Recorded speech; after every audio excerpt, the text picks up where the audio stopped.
Subhash Chandra Bose and INA. दोस्तों, अपनी पिछली वीडियो में हमने सेकेंड वर्ल्ड वॉर के दौरान इंडियन नेशनल मूवमेंट की प्रोग्रेस को देखा था और इस दौरान शुरू हुए क्विट इंडिया मूवमेंट को भी डिस्कस किया था।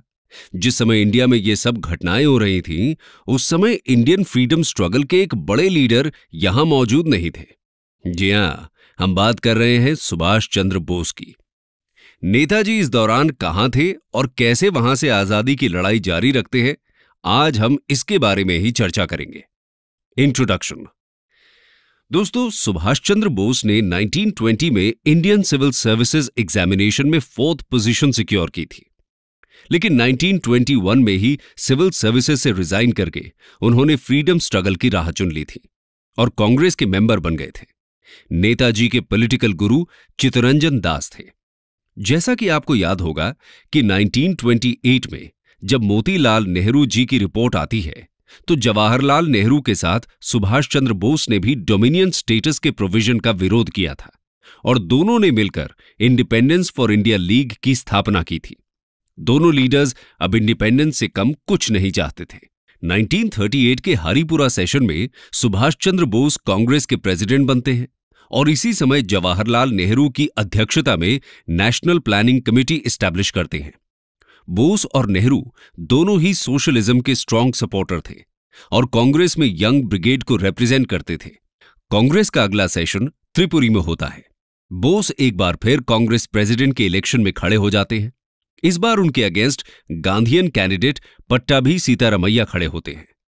इलेक्शन में बोस जीत जाते हैं, लेकिन गांधी जी उनके साथ काम करने से मना कर देते हैं क्योंकि दोनों की पॉलिटिकल और इकोनॉमिक आइडियोलॉजी मैच नहीं होती थी। इकोनॉमिक फ्रंट पर जहां गांधी जी ट्रस्टीशिप थियरी में विश्वास करते थे, वहीं बोस सोशलिज्म को फेवर करते थे। इसी तरह गांधी जी की पॉलिटिकल आइडियोलॉजी जहां नॉन वायलेंस पर बेस्ड थी, वहीं बोस देश की आजादी के लिए किसी भी हद तक जाने के लिए तैयार थे। गांधी जी के साथ इन्हीं फंडामेंटल डिफरेंसेस के चलते बोस कांग्रेस प्रेसिडेंट की पोस्ट से रिजाइन कर देते हैं।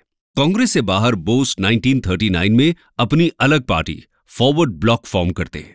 जब सेकेंड वर्ल्ड वॉर शुरू होता है, तो नेताजी का मानना था कि कांग्रेस को मौके का फायदा उठाकर एक बड़ा आंदोलन शुरू कर देना चाहिए, और जब कांग्रेस उनके इस मत से सहमत नहीं होती, तो बोस कांग्रेस के बाहर से ही आंदोलन शुरू करने की कोशिश करते हैं। मार्च 1940 में रामगढ़ में फॉरवर्ड ब्लॉक और किसान सभा के जॉइंट एफर्ट से एक एंटी कॉम्प्रोमाइज कॉन्फ्रेंस ऑर्गेनाइज की जाती है।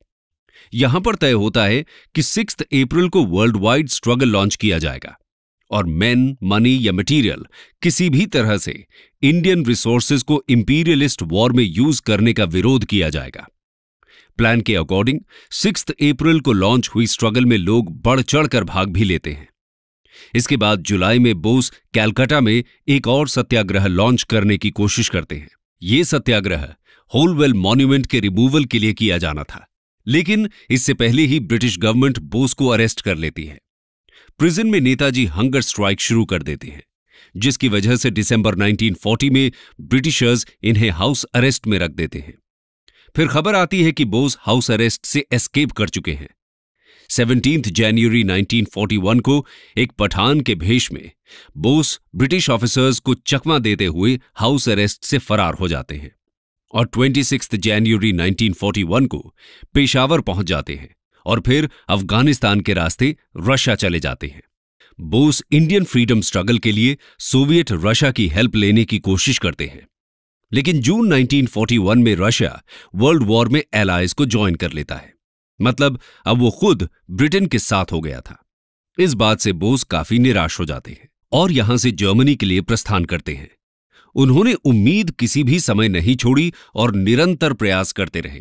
उनका मानना था कि इंडिया को आजाद कराने के लिए और ब्रिटिश इंपीरियलिस्ट फोर्सेस को हराने के लिए वर्ल्ड लेवल पर हेल्प लेनी जरूरी है। जर्मनी में बोस अपना नाम ऑर्लैंडो मज्जोटा रखते हैं। जर्मनी और इटली के द्वारा कैप्चर किए गए इंडियन ओरिजिन के वॉर प्रिजनर्स को लेकर बोस एक आर्मी फॉर्म करते हैं, जिसे फ्री इंडिया लीजन कहा जाता है। जर्मनी के ड्रेसडेन में इसका ऑफिस बनाया जाता है। जर्मनी के लोग बोस को नेताजी नाम देते हैं और यहां पर ही फ्री इंडिया सेंटर में बोस जय हिंद का नारा देते हैं। जनवरी 1942 में बर्लिन रेडियो से बोस रेगुलर ब्रॉडकास्ट शुरू करते हैं। इसे आजाद हिंद रेडियो नाम दिया जाता है। मई 1942 में बोस की मुलाकात हिटलर से होती है। इस मीटिंग के बाद बोस को जर्मनी की इंटेंशंस पर डाउट हो जाता है। इसके साथ ही बोस हिटलर के रेसिस्ट व्यूज का भी विरोध करते हैं। उन्हें लगने लगता है कि इंडिया की आजादी के लिए जर्मन हेल्प से काम नहीं चलने वाला। इसलिए फरवरी 1943 में बोस जर्मनी छोड़ देते हैं और सबमरीन्स के द्वारा जापान चले जाते हैं और फिर वहां से सिंगापुर पहुंचते हैं। सिंगापुर में नेताजी रोश बिहारी बोस से इंडियन इंडिपेंडेंस मूवमेंट की कमांड अपने हाथों में लेते हैं। लेकिन ये इंडियन नेशनल आर्मी का सेकेंड फेज होता है और इसे समझने से पहले फर्स्ट फेज को समझना जरूरी है। Origin and first phase of the Indian national army. दोस्तों, इंडियन प्रिजनर्स ऑफ वॉर यानी पीओडब्ल्यूज को लेकर आर्मी क्रिएट करने का आइडिया ओरिजिनली मोहन सिंह का था। ये ब्रिटिश इंडियन आर्मी के ऑफिसर थे जिन्होंने मलया में रिट्रीटिंग ब्रिटिश आर्मी को ज्वाइन न करने का फैसला किया था। इसके बाद इन्होंने जापानीज से हेल्प मांगी थी। जैसा कि हम जानते हैं कि वर्ल्ड वॉर II में ब्रिटेन, यूएसए और रशिया मिलकर लड़ रहे थे जर्मनी और जापान के विरुद्ध। जापान ने तेजी से बढ़ते हुए साउथ ईस्ट एशिया में ब्रिटेन और उसके एलाइज को हराया था और ब्रिटिश इंडियन सोल्जर्स को प्रिजनर्स ऑफ वॉर यानी पीओडब्ल्यूज बना लिया था। मोहन सिंह द्वारा हेल्प मांगने पर जापानीज इंडियन पीओडब्ल्यूज को मोहन सिंह को सौंप देते हैं, जिन्हें Mohan Singh Indian national army में रिक्रूट करने की कोशिश करते हैं। बड़ी संख्या में पीओडब्ल्यूज इस आर्मी को ज्वाइन करने के लिए तैयार हो जाते हैं, क्योंकि एक तो इनके मन में ब्रिटिशर्स के अगेंस्ट गुस्सा था और दूसरा जापान में पीओडब्ल्यूज कैंप्स की कंडीशंस बहुत खराब थी। सितंबर 1942 में 16,000 से ज्यादा सोल्जर्स के साथ आईएनए की फर्स्ट डिवीजन तैयार हो जाती है। लेकिन जल्दी ही आईएनए के रोल को लेकर मोहन सिंह और जापानीज के बीच डिफरेंसेस इमर्ज हो जाते हैं। जापानीज सिर्फ 2,000 सोल्जर्स की एक टोकन फोर्स ही रेज करना चाहते थे, जबकि मोहन सिंह का प्लान एक बड़ी आर्मी क्रिएट करना था। इसके साथ ही आईएनए की ऑटोनॉमी को लेकर भी जापान और मोहन सिंह के विचार अलग अलग थे। इसलिए जापानीज दिसंबर 1942 में मोहन सिंह को अपनी कस्टडी में ले लेते हैं और इसी के साथ आईएनए का फर्स्ट फेज एंड हो जाता है। अब बात करते हैं सेकेंड फेज की, जो सुभाष चंद्र बोस के सिंगापुर पहुंचने से शुरू होता है। Second phase of the INA. दोस्तों, आपको क्रांतिकारी रोश बिहारी बोस तो याद ही होंगे। इंडिया में इनकी रेवोल्यूशनरी एक्टिविटीज को जब ब्रिटिशर्स ने फोर्सफुली सप्रेस किया, तब 1915 में ये जापान चले गए थे और इवेंचुअली जापान के नेचुरलाइज्ड सिटीजन बन जाते हैं। यहां वो जापानीज को इंडियन इंडिपेंडेंस मूवमेंट में इंटरेस्ट दिलाने के लिए बहुत एफर्ट्स करते हैं। Rash Behari Bose pan Asian circles में एक्टिव रहते हैं, टोक्यो में इंडियन क्लब की फॉर्मेशन करते हैं और वेस्टर्न इंपीरियलिज्म पर लेक्चर भी देते हैं। इसके बाद 1942 में जापानीज गवर्नमेंट की हेल्प से टोक्यो में Rash Behari Bose Indian Independence League की फॉर्मेशन करते हैं और जब मोहन सिंह द्वारा आईएनए क्रिएट की जाती है तो ये बहुत एक्साइटेड होते हैं और सिंगापुर के लिए निकल जाते हैं। जापानीज भी ये फैसला करते हैं कि आईएनए अब इंडियन इंडिपेंडेंस लीग की लीडरशिप में ही काम करेगी। इस तरह दिसंबर 1942 से रोश बिहारी बोस ही आईएनए की कमांड संभाल रहे होते हैं। जुलाई 1943 में सुभाष चंद्र बोस सिंगापुर पहुंच जाते हैं और उनकी मुलाकात रोश बिहारी बोस से होती है। अब इंडियन इंडिपेंडेंस लीग और आईएनए की कमांड सुभाष चंद्र बोस को सौंप दी जाती है।